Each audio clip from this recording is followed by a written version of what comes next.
आम आदमी पार्टी का गठन भ्रष्टाचार के खिलाफ लड़ाई के साथ हुआ था, लेकिन विडंबना देखिए कि सीएम अरविंद केजरीवाल समेत आम आदमी पार्टी का पूरा कुनबा भ्रष्टाचार के आरोपों में ऐसा घिर गया कि अब इस दलदल से निकलना पार्टी के लिए एक तरह से चैलेंज हो गया है। आपको दिखाते हैं भ्रष्टाचार की पूरी क्रोनोलॉजी और वो किरदार जिन पर करप्शन के आरोप लगे और अब वो जेल में सजा काट रहे हैं।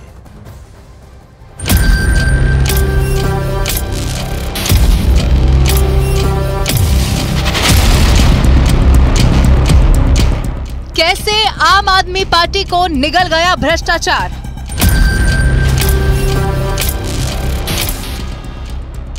कैसे कट्टर ईमानदारों पर हुआ ईडी का प्रहार।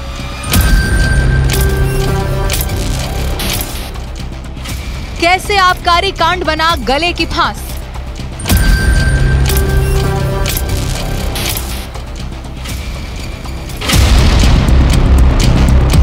इस दिन की कल्पना शायद ही कभी की गई हो कि सीएम अरविंद केजरीवाल ने जिस पार्टी को भ्रष्टाचार के खिलाफ एक बड़ी मुहिम बनाकर शुरू किया था, उसी पार्टी के नेताओं पर भ्रष्टाचार के इतने आरोप लगेंगे कि नौबत सीएम अरविंद केजरीवाल की गिरफ्तारी तक आ जाएगी। पहले दिन से जानते थे कि उसमें उनको गिरफ्तारी तय है, ये अरविंद केजरीवाल को मालूम था, इसलिए वो पूरी राजनीतिक नौटंकी कर रहे थे, एक हाइप क्रिएट कर रहे थे। लेकिन जब कल माननीय न्यायालय ने खुद चैम्बर में बैठ के सारे दस्तावेज देख लिए और इनको आईना दिखा दिया कि जाइए, आप जाइए और जांच एजेंसी के सामने जाइए, तो स्पष्ट था कि ये होना ही है। और अरविंद, ये सारी दिल्ली जानती है कि केजरीवाल भ्रष्ट है। आम आदमी पार्टी की ये कोई पहली कहानी नहीं है। भ्रष्टाचार के खिलाफ ढोल पीटने वाली पार्टी पर कानून का शिकंजा 2017 में ही कसना शुरू हो गया था, जब मनी लॉन्ड्रिंग से जुड़े मामले में सत्येंद्र जैन सीबीआई के रडार पर थे। जब मई 2022 में सत्येंद्र जैन की गिरफ्तारी हुई, ईडी ने सत्येंद्र जैन से एक्साइज पॉलिसी को लेकर भी सवाल किए थे, जबकि उनकी गिरफ्तारी कथित हवाला लेन देन को लेकर की गई। सत्येंद्र जैन पर हवाला ऑपरेटर्स के जरिए 16 करोड़ से ज्यादा की रकम ट्रांसफर करने का आरोप था। पार्टी की कलई खुलने की ये तो शुरुआत थी, क्योंकि अब नंबर था नई एक्साइज पॉलिसी का, जिसको लेकर एलजी की सिफारिश पर सीबीआई ने अगस्त 2022 में केस दर्ज किया। पैसों की हेराफेरी का मामला था, इसीलिए मनी लॉन्ड्रिंग की जांच के लिए ईडी ने भी केस दर्ज कर लिया, जिसका नतीजा ये हुआ कि मार्च 9, 2023 में दिल्ली के डिप्टी सीएम मनीष सिसोदिया को गिरफ्तार कर लिया गया। सिसोदिया पर आरोप थे कि आबकारी मंत्री होने के नाते उनके फैसलों से सरकारी खजाने को नुकसान हुआ और शराब कारोबारियों को फायदा पहुंचा। इसके बाद नंबर आया आम आदमी पार्टी के कद्दावर नेता संजय सिंह का। ईडी की चार्जशीट के मुताबिक आरोपी दिनेश अरोड़ा ने संजय सिंह से मुलाकात की थी।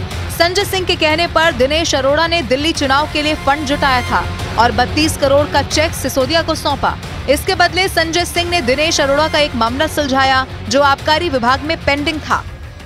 यही वजह है कि संजय सिंह 4 अक्टूबर 2023 से जेल में हैं और अब खुद सीएम अरविंद केजरीवाल के लिए भी वही दरवाजे खुले हैं जो बाकियों के लिए।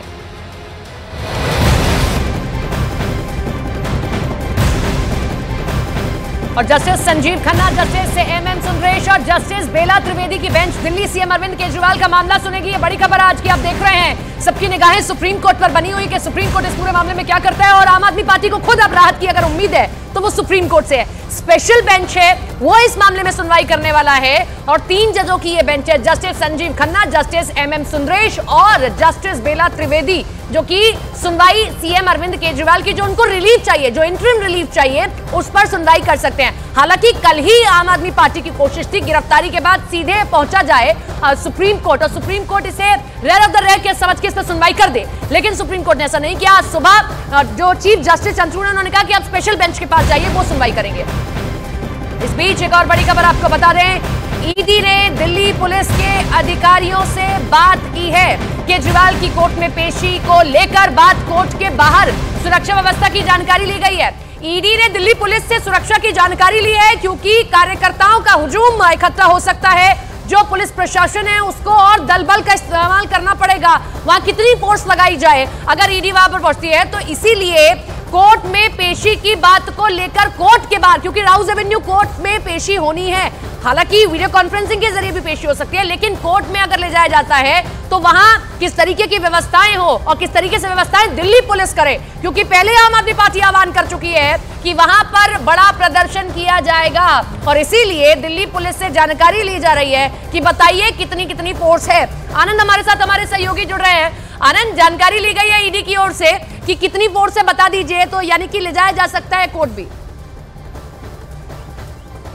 देखिए, जब भी यहाँ पर कोई हाई प्रोफाइल गिरफ्तारी होती है तो जो पुलिस अधिकारी हैं वो वैसे भी यहाँ पर मौजूद होते हैं, और चूंकि दिल्ली के मुख्यमंत्री गिरफ्तार हुए हैं तो जो खुद नई दिल्ली जिले के डीसीपी हैं वो इस सड़क के बाहर जो है मानसिंह रोड या एपीजे अब्दुल कलाम रोड पे सुरक्षा व्यवस्था का जायजा ले रहे हैं। और यहाँ पे कुछ इंस्पेक्टरों ने यहाँ पर ईडी के अधिकारियों से अंदर बात की कि किस तरह से जब अरविंद केजरीवाल को फिजिकल तौर पर राउज एवेन्यू कोर्ट ले जाया जाएगा तो कितनी फोर्स की डिमांड ईडी करती है, और जो लॉ एंड ऑर्डर सिचुएशन है उसको लेकर भी बातचीत की गई है। तो जैसा कि ओपी तिवारी जी ने बताया कि करीबन 2 से 2:30 बजे के बीच जो है अरविंद केजरीवाल को राउज एवेन्यू कोर्ट में पेश किया जा सकता है। और हम ओपी से भी जानना चाहेंगे, ओपी जी, कितनी पूछताछ अभी तक बाकी है, कितने घंटे की? और देखिए, मैं आपको बता दूं, पूछताछ का जो क्रम है वो लगातार चलता रहेगा जब तक अरविंद केजरीवाल यहां से कोर्ट के लिए मूव नहीं करेंगे। और ईडी की निगाहें जो है पूरी तरह सुप्रीम कोर्ट में सुनवाई चुकी बस थोड़ी देर में शुरू होने वाली है जस्टिस संजीव खन्ना की बेंच में। तो लिहाजा सुनवाई के होने के बाद ईडी अधिकारी जो है अरविंद केजरीवाल से समअप करेंगे और अपने डॉक्यूमेंट्स को लेकर अरविंद केजरीवाल को कोर्ट की तरफ मूव कराने के लिए मूव कर जाएंगे। और जो एएसजी है वो पेश हो सकते हैं ईडी की तरफ से आज जो पूरी सुनवाई में? जाहिर सी बात है कि कोर्ट में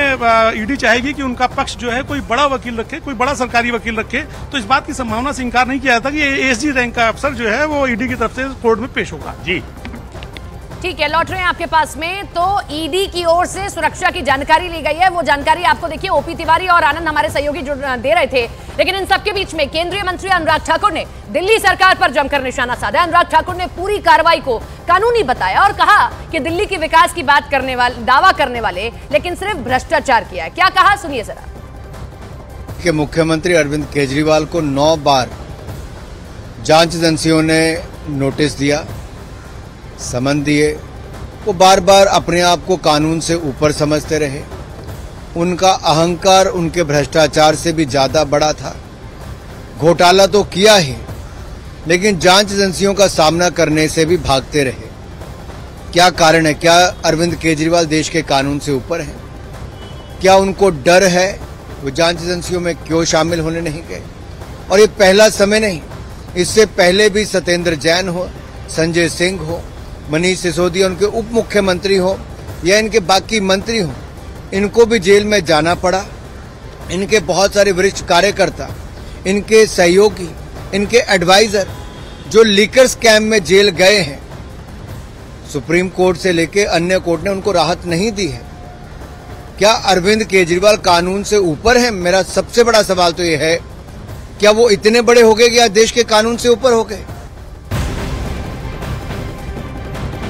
और इस वक्त की एक और बड़ी खबर आपको बता दें कि किस तरीके से केजरीवाल की गिरफ्तारी पर सुप्रीम कोर्ट में सुनवाई हो रही है। स्पेशल बेंच ये सुनवाई कर रहा है। केजरीवाल के वकील ने जल्द सुनवाई की मांग की है।